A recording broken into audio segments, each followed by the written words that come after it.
మేలు చేయడం నీకు చేత అయితే వెంటనే చేయి. మేలు చేయడం అనేది they are like seeds that you sow. నువ్వు విత్తే విత్తనాలు తెలుసా?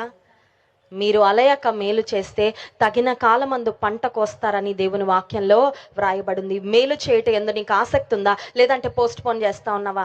ఎవరైనా నీ సహాయం కొరకు ఎవరైనా నీ దగ్గరకు వచ్చి అర్థించుంటే, ఎవరైనా నిన్ను వేడుకుంటే, రిక్వెస్ట్ చేసుంటే, నీకు చేతనై ఉండి కూడా నువ్వు సహాయం చేయకుండా ఉన్నట్లయితే God is speaking to you today. నువ్వు వెళ్ళి మేలు చెయ్యి. కొన్నిసార్లు మేలు అనేది అది ఒక ధనం రూపంలోనో ఒక పని రూపంలోనో కాదండి, అదొక మంచి మాట సహాయమైనా ఉండొచ్చు.